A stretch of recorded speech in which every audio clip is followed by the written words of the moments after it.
Good morning, y'all. We are back with another edition of DNVR Rams Live.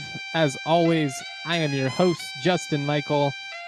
Hope everybody is staying warm out there. Definitely a snowy, cold morning, but it's kind of perfect weather for Thanksgiving and football. I'm excited to get into this matchup against Utah State here. The Rams, this is their 80th all-time meeting against the Aggies, looking to snap a 5-game losing streak. Neither side has ever won more than 6 straight in this matchup, so CSU trying to kind of put an end to this streak so that the Aggies don't have an opportunity to make history against CSU these next couple of years. Mountain West, I want to talk about the Mountain West perception, college football playoffs. Sorry, I had some stuff that confused me there for a second. But I'm going to get into the keys against Utah State. We're going to play some clips from Jay Norvell talking about this matchup. We're going to do an updated Mountain West power ranking. I'm going to do picks against the spread, all of that fun stuff that we are used to here. I did want to just briefly react to the college football playoff rankings and kind of give a couple of thoughts there on perception. It is interesting that 10 of the top 15 teams are from the SEC and Big Ten, especially this year, because I don't truly believe there's a dominant team out of the SEC. I still think it's the best league.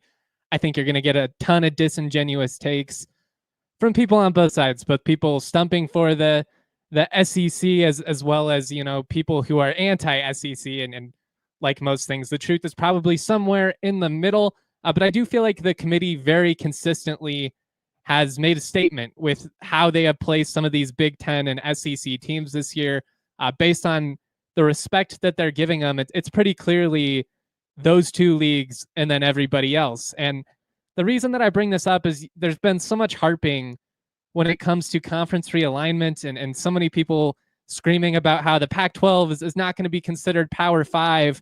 Is the Big 12 even considered a power conference at this point? When you look at the rankings, not a lot of love being thrown their way. That was one of the things I argued on Twitter with some of my colleagues, as well as a lot of Buffs fans that were trying to troll me. I don't know. I've just felt like there've been a lot of snarky Mountain West takes when it comes to Ashton Genty's Heisman candidacy. And my whole point has been that while I do think that the Big 12 is a superior league, the gap between the Big 12 and, say, the Mountain West or the future Pac-12, it isn't that steep at this point. And frankly, I think those two leagues are closer in competition level than the Big 12 is, say, to the SEC or the Big 10. I know that's going to rub some people the wrong way, but the committee is telling you what they think of the Pac-12 right, or the Big 12 right now, with the highest ranked team being 16th at Arizona State. There are 3 ACC teams ranked higher than the highest Big 12 team. That's a statement. That's the committee telling you that very clearly. It's, the Big 10 and the SEC, then it's the ACC, then it's probably the Big 12, then it's the Mountain West and everybody else. But the gap between, like the Big 12 and the future Pac-12, the Mountain West right now, it's not that big of a gap. And I just think very clearly that the Big 12 without Texas, without Oklahoma, it doesn't have the same type of national perception. It's a fun league. It's a competitive league, but it isn't what it used to be. And I just think more and more we're kind of inching closer to the SEC and Big Ten separating themselves from this altogether. I don't know what that means for the future of college football. I do know that if you're CSU in the Pac-12, you want to be in whatever that next best tier is. You want to be right there with the Big 12, with the ACC, who, again, I think very clearly are kind of a step below, those top 2 conferences. I did also just briefly want to go over how the college football playoff works, because based on some of the interactions I've had online, it does not seem like people understand. No, the highest rated P4 champs are not all guaranteed a spot in the college football playoff. How this works is the 5 highest rated conference champions are guaranteed a spot in the college playoff. The top 4 out of those 5 are guaranteed a bye. It gets a little bit wonky because, right now, for instance, you have Ohio State second in the rankings, but they wouldn't get a bye. The top 4 highest rated champs would. There's no P4 designation there. For instance, Boise State right now would get that bye. There's not even a Big 12 team in the field. I do think ultimately the Big 12 will get in there. I'd be surprised if Tulane jumps them. But there is a world in which the Big 12 could miss the playoff. Boise State could get the bye, and the 5th highest rated champ could be like a Tulane, especially if the Big 12 champion ends up being a 3-loss team. I think there's a lot of just incorrect statements being thrown around when it comes to the college football playoff committee and the process that they kind of follow. I'll admit it is a little bit hard and a little bit confusing to look at when you look at it on paper. I do believe before the old Pac-12 fell apart, that's how it was going to be, the Power 5, which we've obviously lost that designation, but the Power 5 champions were all going to be guaranteed a spot. They changed that when we had the conference realignment. So just so there's no guarantee that a P4 champ would get in the playoff. Is a P4 champ going to get left out of the playoff very often? Unlikely. But I just kind of wanted to throw out some facts for you, give a couple of thoughts on it. It has been very entertaining, though. I'm with you, Aaron, in the Toyota chat. This iteration of the playoff is vastly superior to the 4 team. I had my doubts, and I do think that there will still be some blowouts that come from this, from probably unnecessary extra games, but it makes all the regular season games matter a whole lot more. It makes the conference championships games have a lot higher stakes. So I think as a whole, this has been really good for college football, and it gives more teams an opportunity to be in the mix, or at least have the belief that they're in the mix. And the belief is a big part of being a fan. I've talked about that so much. Being frustrated or disappointed isn't the worst thing a fan could be. It's being apathetic. And I think when you feel like your team has no chance to be relevant in any capacity, it makes it hard to have the same type of emotion, the same type of support. And I think that this has kind of rejuvenated a lot of people, especially after seeing, an undefeated Florida State team, for instance, get left out of the playoff last year. I think that was a moment where, based on that version of the playoff and the rules they had to dictate the 4 teams, I understood why Florida State got left out. I understood the logic of what the committee was saying. But for the greater good of college football, I just don't think it's a good spot to be able to run the table, especially in what is supposed to be perceived as a power conference, and still not have an opportunity to compete for a national championship. I think that just makes it a little hard to support. The belief that you're able to push for a championship, I think, goes a long way in sports fandom. And I think it's a big reason why, European soccer is so big, is that chance of making the jump up, and the chance of making an incredible run. Everybody, in theory, has an opportunity to continue to play their way up. We're going to get into this Utah State matchup. I'm going to throw out some names you need to know. We're going to talk about the keys for the Rams, what they need to do better, some of the areas against Utah State specifically that I think need to be spotlighted. Before we do that, I did want to say that Thanksgiving is underrated. Rubs me the wrong way that we as a society seem to go from Halloween straight to Christmas these days. I understand there's some politics involved in that, and I understand, like, Thanksgiving is not what I was taught in elementary school. I understand all of that. But if you don't like Thanksgiving food, I got beef with that. To me, that's an indication that your family cannot cook. I'm not trying to start fires here. I'm not trying to start beef, but I see a lot of takes about, oh, turkey sucks. Thanksgiving food is so bland. It sounds like your family just doesn't know how to make a turkey. I'm being real. I love Thanksgiving food. I unfortunately do not get Thanksgiving with my family very often anymore. I have an extended family that is huge. They have to rent out the fairgrounds in Western Kansas. We've had Thanksgivings with over 100 people. So admittedly, it's a holiday that's unique to my family, that's very special to me. But I've seen a lot of bad takes when it comes to Thanksgiving. I did just want to bring that up so that I could also transition and say that I'm so thankful for the CSU community, for all the support that you guys continue to give me. And if you have any leftover Thanksgiving food, you're looking to get rid of some, J Mike just a quick text away. All right, let's get on track. Let's get into this matchup. Let's talk about Utah State. Had kind of a prolonged introduction here. Right now, you're 7-5. You have an opportunity to go out on a high note, an opportunity to send this senior class off the right way. We're going to play a clip here in just a second of Jay Norvell talking about this group, talking about how a lot of them, the guys that have stuck around have chosen to compete. They've chosen, grinding over comfort. I don't remember what the exact quote was, but something along those lines. This group, deserves a lot of love. People like Henry Blackburn, Jack Howell, Cam Baratow, guys that have put their blood, sweat, tears into this program. Even the Nevada transfers, Jacob Gardner, Patty Turner, these guys have been so important for CSU. Torrey Horton obviously won't be able to play, but so much love for a guy like him that had every opportunity to transfer to a power program over these last couple of years, has been loyal, and unfortunately did not work out the way any of us would have hoped for. But an opportunity to go 8-4 here, which, as Jay Norvell said, is a lot better than 7-5. I've gotten some snarky replies to that all year long. So many people have talked about the record. No, they're not beating anybody that matters. I would argue in the past, nobody was talking about that. So I have some stats here that my buddy Nicholas Toffelmeyer sent my way. I really appreciate him going through the schedule and verifying this. But, I was curious. I wanted to see how CSU is performing against poor teams or quality teams this year versus years past. And so many people that continue to bring up the schedule and, they're not beating anybody that matters. The Mountain West is so down. The last we checked, on average, the Mountain West basically has one less losing or one more team with a losing record right now than they typically do, or one less team with a winning record. The league isn't that much worse than it tends to be.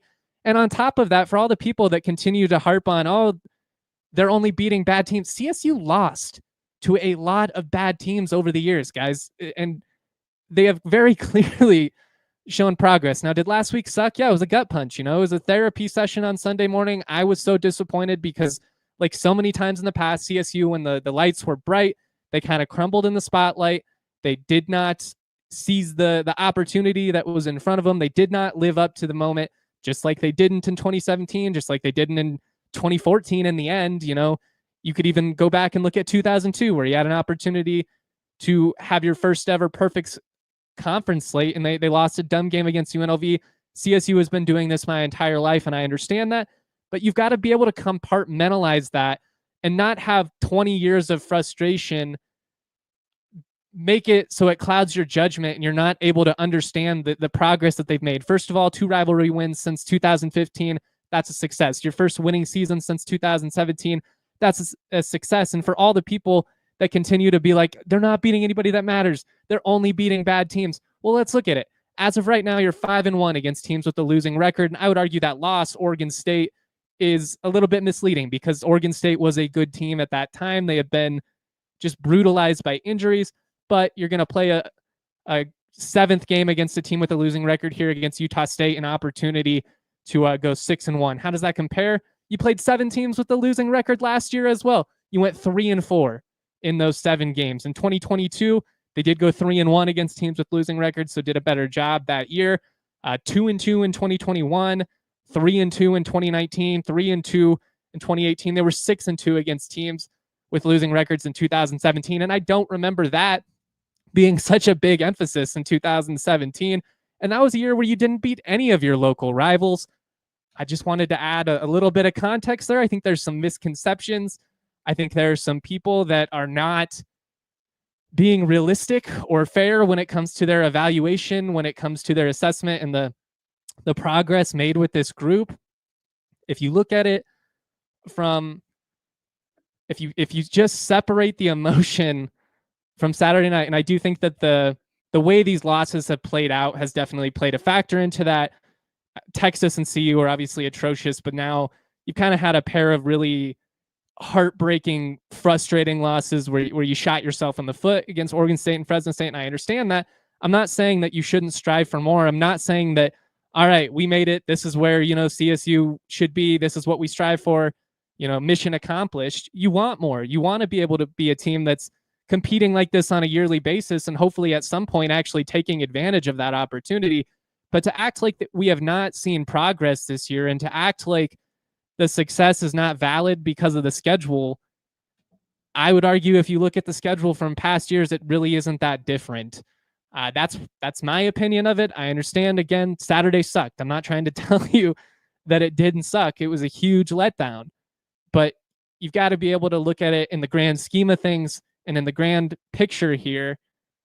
This team has made a lot of progress, and these guys have busted their ass to get to this point because it's been brutal. It's been a brutal stretch for a long time now, and I understand that. But that's why I have so much love for some of these really talented vets, guys that could have played elsewhere. You know, Jack Howell and Henry Blackburn, they could play at bigger schools. Torrey Horton very easily could have gone to a bigger school. Even a guy like Cam Baratow could have, decided, hey, I'm going to go back to the East Coast after Adazio, the staff that brought him in, got fired. And I've just got so much love for these veterans. I really want to see them go out on a high note. I do think from a perception standpoint, 8-4 certainly does feel a lot better than 7-5. I don't know what it is. It's obviously not that different, but it does feel like that's kind of the mark there of like, yeah, 7-5 was okay. 8-4 is a really successful season. It's kind of like how, and maybe this is basing it on the old NFL schedule. I know they play 17 games now, but growing up, I always felt like 10 wins. If you got to double digits, that's a successful season.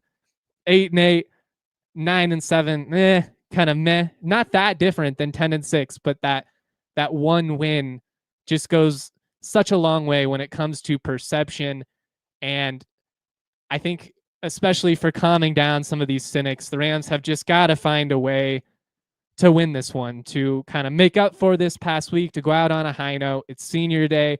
I'm sure the crowd's going to be a little bit impacted by the fact that they no longer realistically have an opportunity to factor into the Mountain West title picture. It's not technically dead, as if they win and UNLV loses to Nevada, they would be in the title game. I just wouldn't hold your breath. Not only is this an opportunity to send the seniors off right, it's an opportunity to bring the overall record at Canvas Stadium to 22-22. Jay Norvell 11-7 at home overall, but he's 9-3 over his last 12. CSU winning some of these games in Canvas and kind of turning that around, I do think has been a big factor for the Rams. I think from a perception standpoint, this game is really important. So we're going to talk about the keys. We're going to get into all of that. Real quick, here is a video on Jay Norvell kind of talking about these seniors and, why he wants to see them go out on the right note here. So we're excited to come back home. It's going to be senior day for us. We have 27 seniors that will be playing their last game in Canvas, and it's always a special week when it's senior week. And this is a real special group of seniors for us. We have several players that have been here their whole career. We've had some players that have been with us as a coaching staff since they were freshmen.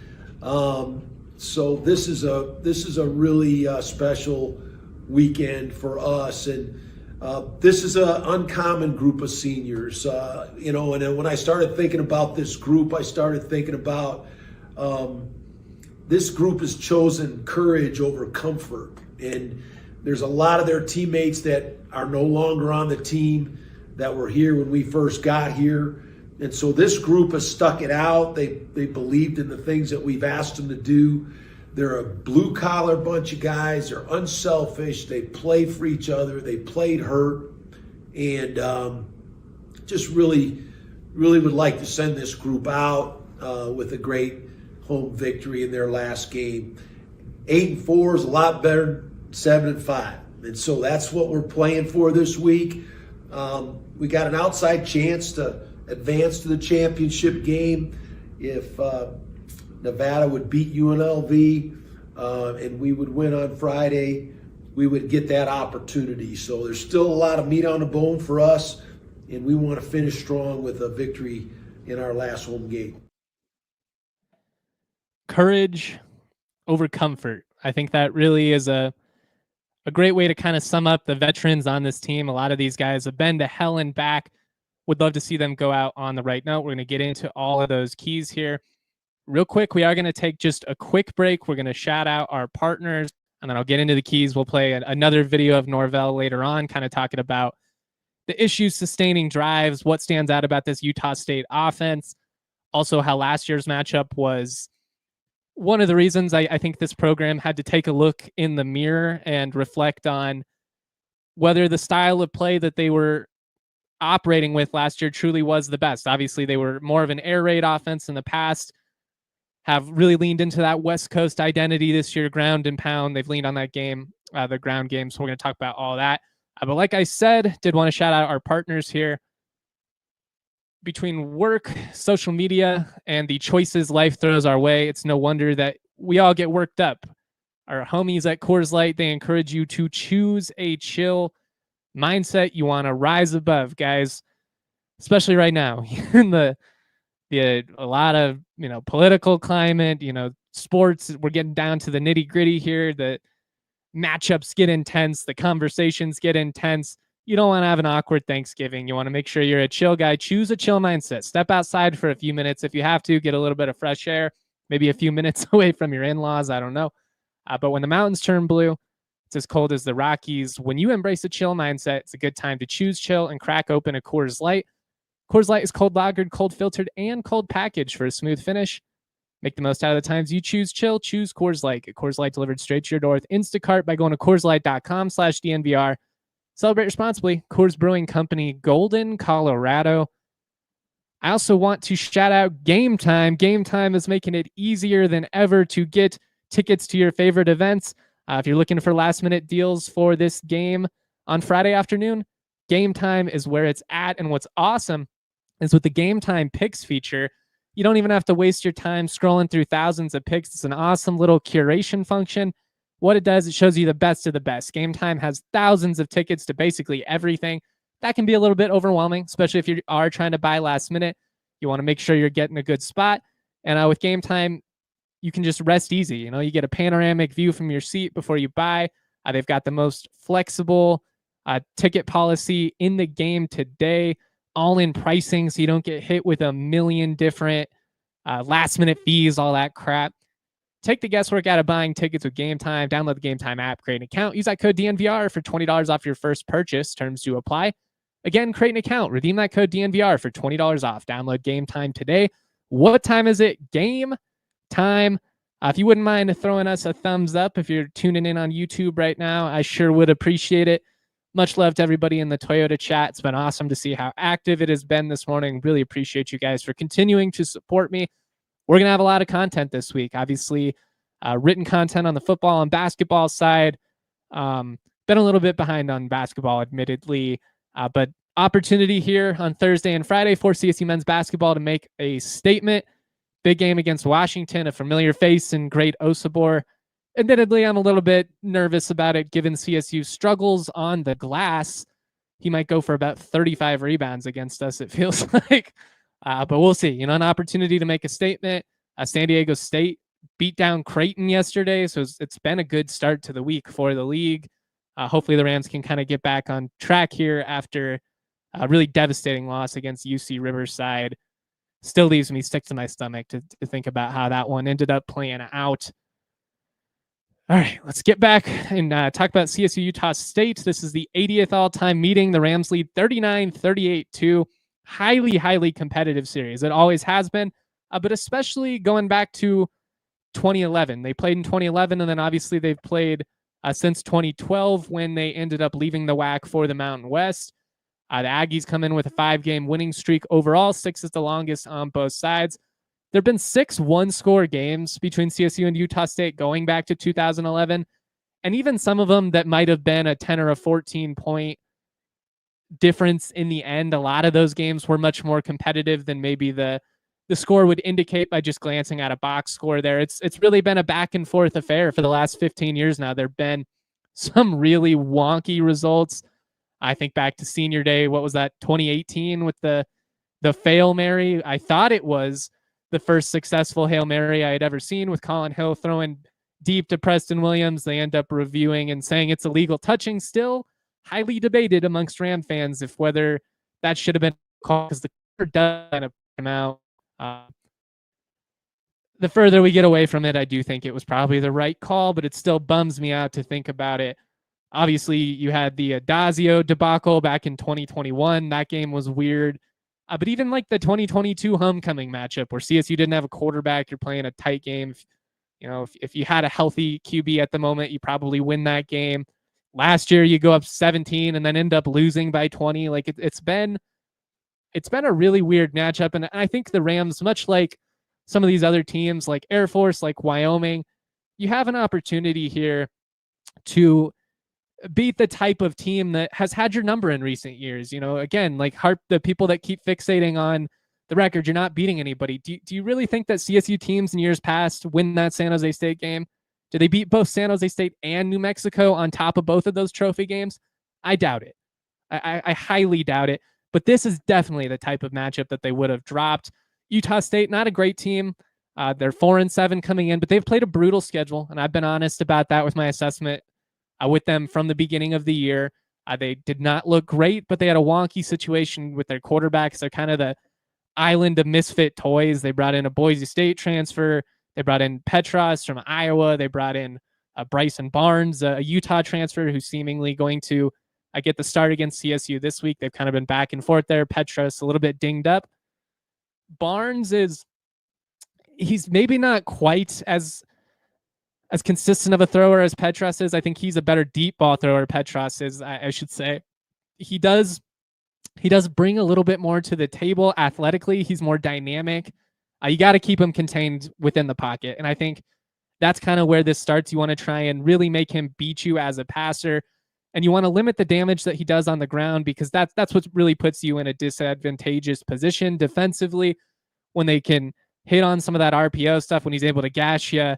It really puts your defense back on heels, and that's for an offense with a lot of speed at the skill positions. That's kind of a scary position, because you come crashing in on one of these RPO looks. You think he's going to take off with the ball, and then all of a sudden you look back, and Grant Page, CU transfer at wide receiver, really dynamic athlete, is running 10 yards, open in the secondary. You cannot have the same type of lapses and coverage that you had in the second quarter against Fresno State, or with the speed that Utah State has. This is going to be a long night. They come in with a top 10 offense in terms of yardage.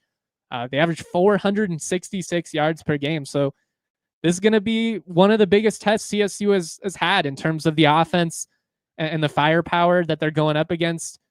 I mean, New Mexico's in that conversation. San Jose State and what they do in the passing game is probably a better comparison. But you got to keep Bryson Barnes contained within the pocket. You can't have the same coverage lapses. You can't have the missed tackles. That's another thing. These guys are quick in the open field, and if you're coming in, taking bad angles, not wrapping up, they can really make you pay for it. They're dangerous after the catch. They've got a couple guys that are versatile in terms of, like, maybe they'll run a little jet motion to them. Maybe it's a quick screen. Maybe it's something over the top. I mean, they've got a lot of versatility with the looks that they're able to throw at you. We will play some videos here in just a second of Norvell talking about that. I think dictating the tempo in this matchup is really important. A lot of the things that we focus on each week are similar because CSU's path to success is pretty replicable. It was funny, you actually dominated time of possession. Over the last 2 weeks, CSU's like plus 20 in time of possessions, which is really odd considering they've been awful on third down. They've struggled to sustain drives. But some of that gets inflated because you gave up some big plays offensively that were explosive in the first half. And then in the second half, they did a really good job of getting off the field. Unfortunately, they just did not finish drives consistently enough. They left too many points off the board in that matchup against Fresno State. Utah State, they want to go tempo. They want to play at pace against you. You don't want to give them that opportunity. Much like what I said when they played New Mexico, if you're in a 49-46 game, that favors Utah State. If you're in a 20-17 type matchup, that's right where the Rams are comfortable. You need the defense, obviously, to look like they looked in that second half. I expect a pretty solid rebound performance overall. They've been pretty solid this season, but you've definitely got to capitalize better. You can't leave points on the board. Those drives in the third and fourth quarter where you have over 10 minutes of possession and come away with no points in the end, those are backbreaking, especially against a team like Utah State. You can't settle for 3. If you do have field goal opportunities, you've got to capitalize on them. Special teams had been such a strength for this group all season long, and I would say each of the last 2 weeks, it has not been a strength for them. They got outplayed in special teams. Fresno in particular was rough. Some brutal punts. It made a big difference in average field position, especially in that second quarter where things kind of spiraled on CSU. They've got to do the little things well. If you're turning the ball over, if you're not sustaining drives on third down, it's going to be tough against a team like Utah State. They force a lot of turnovers. That's something you've got to be aware of as well. They're +4 over the last 2 wins. Was definitely a big factor for them. I think they forced 5 in their win 2 weeks ago. And they've kind of been throttling teams last couple weeks. Bad teams, but still, they look much better right now than they did in September. They've kind of figured out an offensive identity. And if you're CSU, you got to punch them in the mouth a little bit. I think the quick start is important, and I've been really encouraged by the success that CSU has had on those first drives there. But you got to be able to sustain it, and that was obviously the biggest issue against Fresno State offensively. Is you come out of the gate, you have a great opening drive, cap it off with a rushing touchdown, and then I think 8 of the next 10 possessions ended with punts or turnover on downs. If you look at if you go even further, then there's an interception in there, not really on Braden. That was a pretty great defensive play, to be honest. I mean, a great catch by, I think it was a linebacker, maybe a defensive lineman that kind of snagged that there. But this is really a pretty simple matchup. It kind of comes down to basic execution, and CSU did not execute like a championship team last week. Now you have an opportunity here to rebound against a team that is improved, but is certainly beatable. We're going to play a video here of Jay Norvell talking about the issues they've had offensively, needing to be better in the passing game, how they were kind of limited with the ground game. I do think that's a factor. The thing about Justin Marshall is, as explosive as he is, he really thrives when you can have that 1-2 punch. He's not a 20 carry per game type running back. They expected to be able to have Avery Morrow more in that matchup than he was ultimately able to play. Only had 2 carries. I think Marshall had like 12 carries in the first quarter, and then he just slowed down. If you aren't going to have Avery Morrow, if you aren't going to have Jalen Dupree, and it's not looking like he's going to play again this year, then I do wonder out of the gate, maybe you try and throw the ball a little bit more and just try and save Marshall's health. Maybe they trust Damian Henderson to get a couple more carries. Or I thought Kobe, provided a bit of a spark for them this past week. But Utah State is a team who's gotten gashed on the ground pretty consistently over the course of the season, over 200 yards a game there. That's going to be a big factor. They've got to be able to run the ball the way that they had for the majority of the season to come out victorious in this one.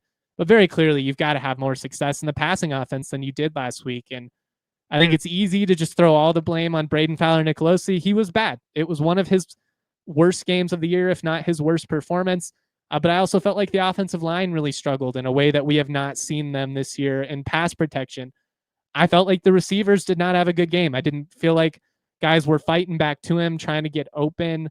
There were some 50-50 balls there that I felt like they had opportunities to make plays, and they just didn't. Now, that's going to happen to you sometimes, but these guys got to step up and make plays. I mean, that's what you go back and you look at the win over Nevada. Dane Olson makes a diving catch on third down. That hasn't been happening these past couple of weeks offensively, and it's why they're not sustaining drives and putting points on the board the way that they're potentially capable of. Henry in the Toyota chat wants to know, why have we not seen Damian Henderson more? I don't want to. I want to be fair to him. He's one of those guys that doesn't look like he's going to live up to the recruiting hype. I think that's the simplest way to put it. I don't think he's overly upset about the fact that he doesn't play, and I think that's kind of part of the problem with him, is he hasn't really come out hungry and really fought for those attempts. I think there have been some similar issues with some of the receivers. You could look at a guy like Mekhi Fox, who just kind of fell into the group and didn't seem to have a lot of issue with it. You want to see some of that fire. You want to see these guys really demand to be on the field, and on top of that, they've got to have the right mindset, but also live up to it when they get out there. We might see him more. It is a possibility. This is a chance for him to kind of turn things around. I don't really anticipate it being realistic. Jacob wants to know, do you know why Hidatora Hanada is being honored on senior day? I thought he was younger. Well, he only had, I think it was going to be 2 or 3 years of eligibility coming in based on some weird stuff with the international transfer rules. He's unfortunately just been really injured the last couple weeks. It was a fun thing, for him to come into the program as a preferred walk on and see if it could pan out. But ultimately, there just didn't end up being a ton of substance there in the end. Got some more questions here. Any chance we see Jackson Brousseau or Darius Curry this game? Love to see a little Curry-led Wildcat. That's interesting. I will say, I'm not sure Curry is quite the dual threat that we anticipated he would be coming in. I think he can move around a little bit. I don't know if he's going to be Kyler Murray out there just based on what I have seen so far. I think Braden's probably actually faster than him. Yeah, I mean, there's a world in which you could potentially see one of those guys. Brousseau would be my guess, and that would be a situation where maybe the offense is stagnant again and you just want to shake things up, or what you would prefer is obviously you blow him out and then you get an opportunity to see Brousseau late in the second half or something like that. I don't anticipate it. I don't anticipate much changing with what they're trying to do offensively. You never know, but that's just kind of my guess there. Let's play a video here of Jay Norvell talking about the offense needing to sustain drives better. He gives some insight into the 2023 matchup and kind of talks about what stands out about Utah State offensively as well. Some struggles sustaining drives at times against Fresno. What do you feel like played into that? A lot of things. I mean, we have a lot of factors that, we had several players that went down and just the continuity and the physicality. We missed Avery a little bit out there. We missed Jalen Dupree. I mean, we've been fortunate. We've had some healthy backs, and, Avery and Jalen kind of give us a different style than Justin and physicality that we were missing. We didn't finish runs as well in this game. That had a little bit to do with it. You give Fresno credit too. I mean, we've got a lot of things on film. People are studying us and trying to catch up, and we've got to do a better job in the passing game.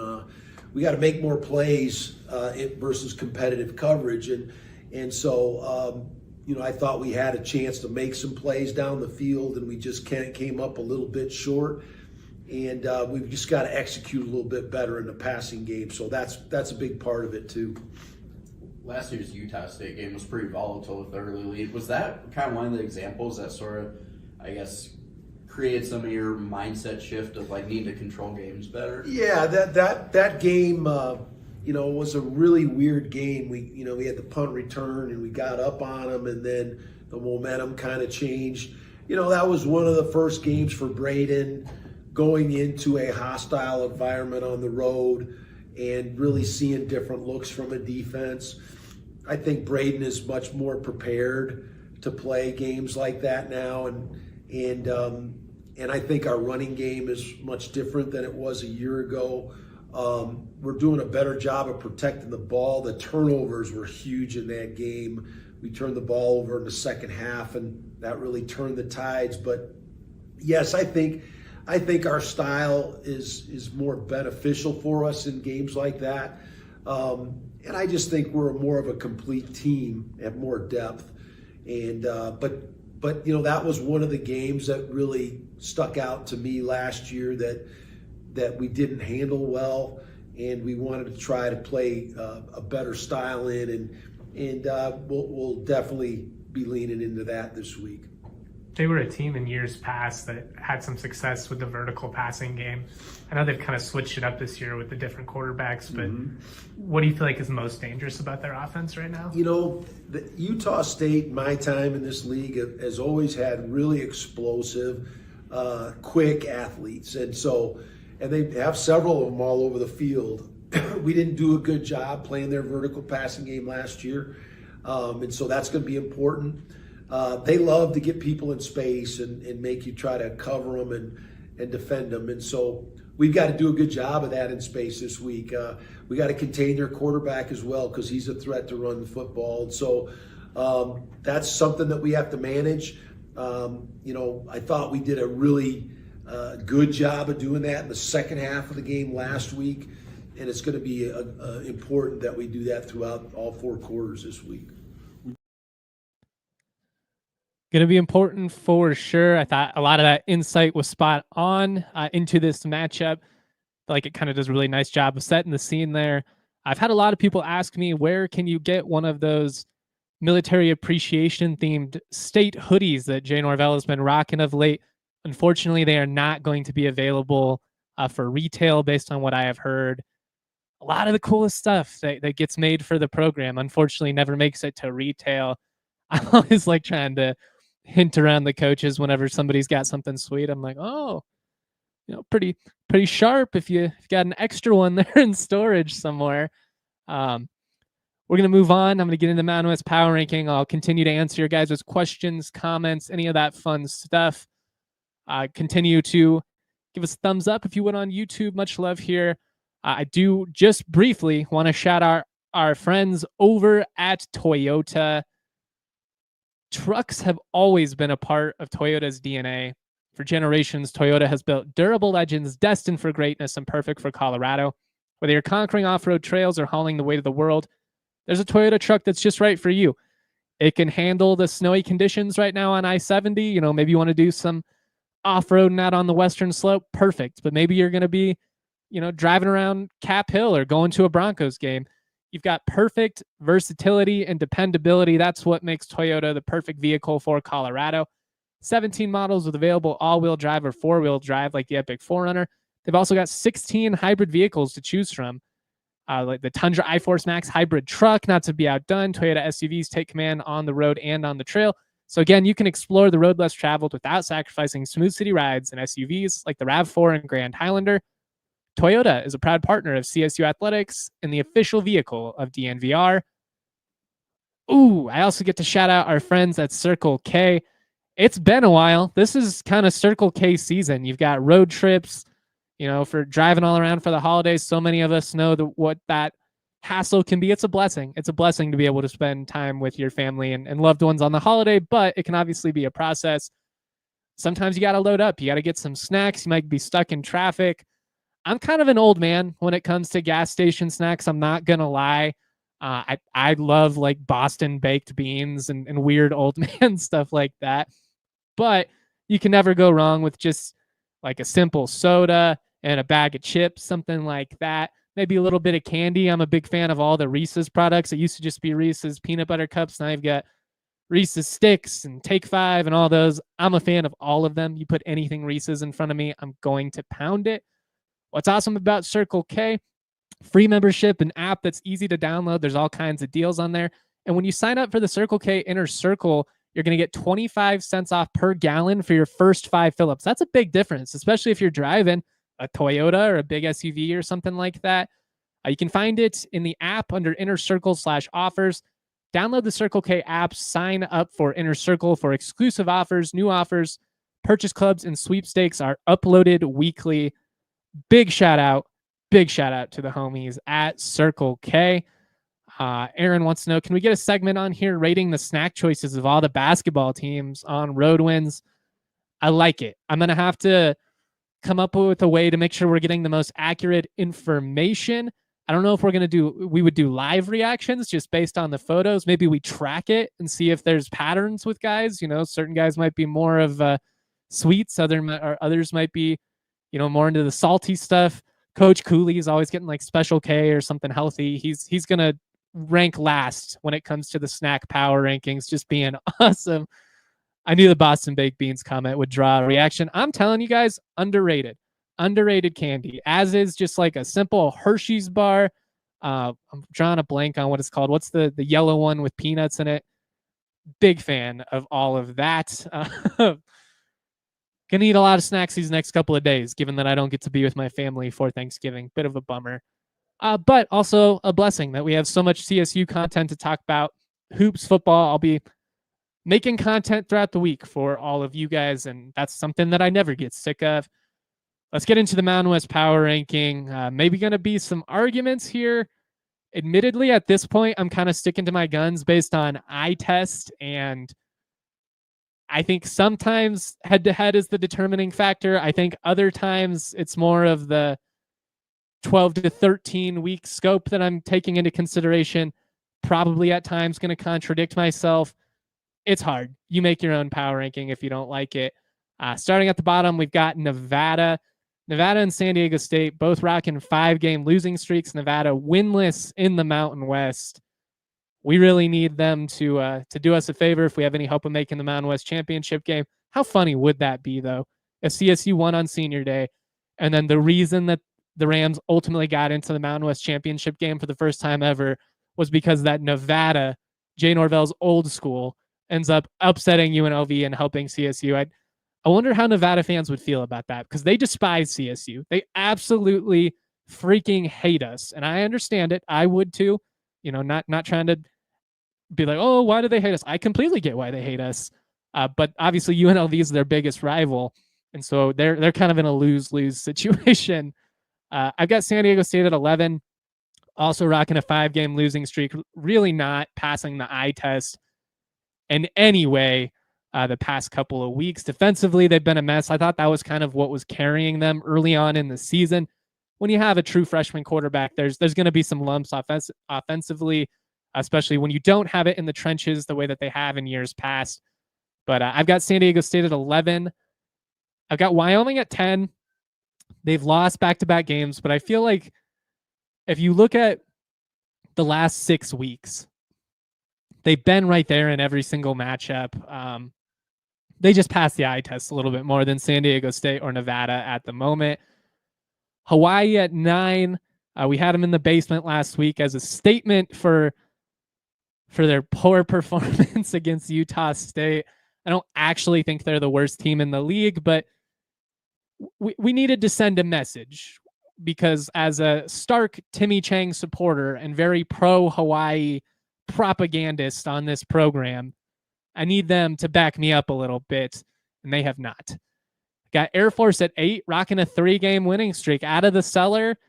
Could argue that they should be higher just based on how hot they've been. I still think there's a gap between them and the next tier of teams here, but I think it's kind of a bottom tier with Nevada, San Diego State, and Wyoming. For most of the year, we would have put Air Force in that. As of now, I'd put them in that next best tier with Hawaii, with like New Mexico and some of these teams. We got Utah State at 7. Offensively, they're dangerous. They're rocking a 2-game win streak right now. I think they're a little bit more potent than Air Force, and that's why I've got them at 7. We got New Mexico at 6. New Mexico is the toughest for me because at their peak, I think you could argue they should maybe be like 3 or 4 just because of how dangerous Dampier is and how much of a tough matchup he is. Defensively, they are a struggle, and I think they're kind of perfect right there in the middle. I think New Mexico can beat anybody in the league. I also think they're certainly capable of losing to an Air Force or a Nevada. That's just kind of where they're at right now. I am interested to see what happens with that program moving forward. I hope they're able to hang on to Bronco Mendenhall. It sounds like he is one of the Mountain West coaches, along with Ken Niumatalolo, the San Jose State coach that I've interviewed for the opening at Utah State. So I think the BYU, coordinator Jay Hill is ultimately going to be the guy they likely go with, but something to keep an eye on there. Could be a couple of openings in the league depending on what happens here. Barry Odom seems like the most likely to make a jump up. I've got San Jose State at 5. I've got Fresno State at 4. And I've got CSU at 3. And they're all right there kind of in the same group to me. I think UNLV and Boise at the top obviously are kind of their own tier. I think San Jose State, Fresno State, CSU, New Mexico on any given day, they're all kind of right there, can all compete with each other. They're all capable of punching up. They're all capable of having off days as well. But if we were going to put this into tiers, I think it's Boise and UNLV. I think CSU, Fresno, San Jose State, New Mexico are in that next tier. Then you got like the Utah State, Air Force, and Hawaii's of the world. Wyoming, depending on the day, maybe they're in the 3rd tier, maybe they're in the 4th tier. And then you round out with San Diego State and Nevada at the bottom. That's where we're at with the Mountain West Power Ranking. Toyota chat saying I got big Werther's energy. I hate how good of a burn that was. I was fucking spot on. Shout out to the Toyota chat. Let's get in our week 14 picks before we get out of here. Getting cooked in my own show. Oregon State at Boise State. Boise 19-point favorites at home. Oregon State's been frisky. They're really weird. They'll get shut out by Air Force, then they'll come back and beat Wazoo. They're 5-6. They need a win to get into the bowl. Boise State obviously trying to keep their bye alive. 19's a lot. 19 is a lot if Oregon State is even able to remotely handle Gianti, and that means like, can you keep them to 150 and 3 touchdowns instead of going for 245 and 5? I'm going to say tentatively Boise State covers it. I think they're kind of going to break out, but it would not shock me if they're in it with the Beavers late there. And I know that's kind of a lame hedge, but tough matchup to kind of forecast. Utah State 6-point dogs coming into Fort Collins. I like the Rams to win by a touchdown. I think it's a really competitive game, as it tends to be. Give me CSU hesitantly to cover that. Stanford 3-point dogs against San Jose State. I'm going to be honest. I don't think I've seen Stanford play once this season. I used to get to watch them play quite a bit when they were in the Pac-12, and I don't know if it's just based on the timing of things. I think they've had a lot of like 10 a.m. games on the ACC network because they're not very good. I'm a Troy Taylor fan. I got to do the sideline for the CSU Sac State broadcast a couple of years back, and he was really cool to me. I think he's really brilliant as a play caller as well, so I'm rooting for them to have success. But give me San Jose State at home. I think they rebound, get back on the winning track here. UCLA 8-point favorites against Fresno State. I like Fresno to cover the 8. I don't like them to win the game, though. Wyoming at Washington State. Washington State 17.5-point favorites. Wyoming's been playing hard. I'm going to give them the benefit of the doubt, just like I did last week. Say they can cover the 3 scores. You could lose by 17 and cover that. That's not the worst spot to be in, especially for a Wazoo offense that's kind of struggling at the moment. Nevada 17.5-point dogs going into Vegas. Give me the Rebels. I do think Jeff Choate will have Nevada up for it. I think it's a close game for a while. I think in the end, UNLV ends up pulling away and covering that. Air Force 3.5-point favorites at San Diego State. This is a really interesting one to me because I could see a total letdown after Air Force kind of getting back on track here. I have a lot of respect for Calhoun. I'm going to say San Diego State covers the 3.5, but Air Force wins a really tight one. New Mexico 2.5-point favorites going to Hawaii, looking to play their way into the postseason. Essentially the exact same spot that CSU was in last year. Give me the Lobos. I'm all in on them. I love Dampier. I think it would be such a cool story. I will say, I don't know if CSU fans really want New Mexico to make a bowl because I might take the New Mexico Bowl out of the equation for the Rams. And I think if it's like the New Mexico Bowl or the Potato Bowl, like obviously you're hoping for Albuquerque. I think Arizona would be really high on the wish list at this point. That's another reason, though. I think if you're an 8-win team, the odds of you getting sent to somewhere like Boise or even Hawaii go down drastically. Maybe not Hawaii, because you could, as an ESPN Bowl on Christmas Eve, pin like CSU against Liberty or something like that in it. Maybe there's some appeal there. It'd be a bummer that the fans would largely not be able to go in that instance, but it would probably be a more entertaining matchup on paper than playing like a Miami of Ohio or something, an Arizona Bowl or Marshall in the New Mexico Bowl, whoever that might be. I'm really interested to see how the Rams respond. You got punched in the mouth last week. I did feel like the fact that they were able to battle their way back into it, again, that's kind of different than what we had seen from some of those CSU teams in the past, but opportunity here to really optically accomplish something. First 8-win season in a decade, that's not nothing, especially when you've got a couple of trophy wins. I do think, that the hope next year should be to then catapult off of this, especially if you don't get gutted by the portal or something like that. I do want to strive for more. I'm not trying to tell people this is it. This is the peak. We've made it.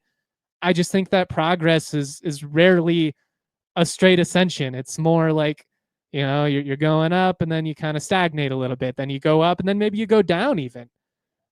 But as long as you're at the end of the year in a better spot than you were at the beginning, which I believe CSU is, you're going the right direction. Now, are we hoping to see them take it to the next level? Without a doubt. But you got to enjoy the ride. I just think this would go such a long way with getting people on board and making people forget a little bit about the frustrations of last weekend, because I get it. It was it was peak Ram life, an opportunity to accomplish something historical, to really make a statement. And it was just a total letdown. And we've seen that so many times from CSU in the past. And it's tough. It's tough to get rid of that. It's been tough to get rid of some of these losing tendencies that have lingered around the program for too long. I think this is another good tester because in years past, I think Rams teams probably let the letdown performance against Fresno State.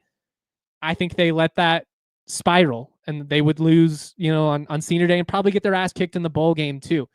I think if you see a CSU team come out and play their ass off and compete and play hard, that would be really encouraging to me because I think that was one of the biggest things with the Rams and some of those Bobo era bowl losses is those teams just, they thought their shit didn't stink. They thought they were too good to be in the New Mexico Bowl, too good to be in the Potato Bowl, and they didn't want to be there. Teams like Marshall, teams like Idaho, they did. You could sense it from the minute you landed that the Rams had no desire to play in those games. I would think after everything that CSU has been through, after everything these vets have been through, there will be a real hunger and a legitimate desire here to go out on the right note. And if you can win 9 games, that's very obviously a successful season by any objective measurement. Now, I'm bummed they're not going to likely have a chance for the conference title. I am. But I want to see this team go out on the right note. I want to see these vets get sent off the right way. I hope the crowd is at least respectable. It's not going to be like an incredible atmosphere. It just never is when the students are on break. But an opportunity here to build. You ended the 2013 season on the right note. It ended up being something really special in 2014. I think you have an opportunity here to really establish some momentum as a program and continue this upward trajectory and hopefully in the future kind of take it to the next level. I don't want to get too repetitive, so that's all I've got for you guys today. So much love for everybody in the Toyota chat. A huge shout out to Yaya behind the sticks, making this run so smoothly. I could not do this without him or any of the awesome talent that we have in production. I'm just really fortunate in that regard. I hope everybody stays safe this week, stay warm. I hope you have a happy Thanksgiving. I do think a couple of people out there have invited me to their Thanksgiving. That means a lot. You guys are the best. I cannot say how much it means to me to have the support of Ram Nation. I wouldn't be able to do any of this without you guys. So very happy Thanksgiving. Much love, y'all. Always proud to be. Peace. We all silly like the mayor.